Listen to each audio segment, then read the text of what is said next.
What inspired you to be a teacher? I think what inspired me to be a teacher is my own teachers, and the really good teachers, the ones that engaged me and helped me learn, particularly when I found things difficult. I thought I'd like to do that one day for them. At a young age, was becoming a teacher your first choice? It was my first choice, and I can remember the moment I thought, yes, I want to be a teacher. And I was in an art lesson, and I looked out the window, and one of my role models, my PE teacher, Mr. Holmes, was teaching a group of children, and I thought I'd love to do that.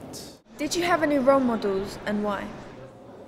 I did, in the sense that, you know, my teachers were role models and inspired me to become a teacher. I think now, as I've grown up, and I look into the lives of some people like Gandhi and Martin Luther King and Mandela and Mother Teresa, those people, some of the things and their philosophies inspires me, and I think they're great role models. For example, Romero and his saying, aspire to be more, not to have more, those sorts of things inspire me. Do you think having qualifications is necessary, despite the fact you're constantly hearing success stories such as Alan Sugar and Richard Branson? Some famous examples, as you've mentioned, of people that haven't had qualifications when they've left, but I think if you ask them, like the person we talked to the other day who left school without qualifications, he's now at school.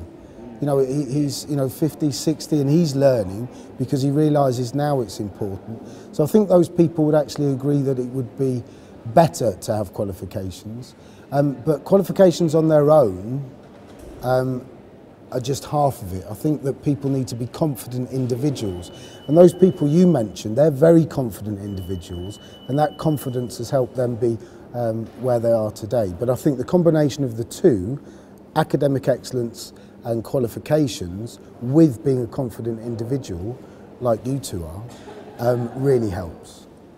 If you had a chance to do anything differently, what would you do? That's a really good question. What would I do differently? I think I would have worked harder at English in year 10 and 11 particularly, so I didn't have to retake it to get a C to become a teacher, because it would have been a lot easier to do my A-levels in the sixth form than go to night school and a job at the same time to finance going to night school, and that was really tough. And there was a couple of times I thought I'd never make it. So I guess if I was to go back and change one thing, that would be it. Why do you think that so many young people are unemployed after finishing education? It relates back to an answer I gave earlier. I think that generally people are mostly well qualified but lack employability skills. And that confidence that I talked about, I think many people lack that. In fact, employers say that.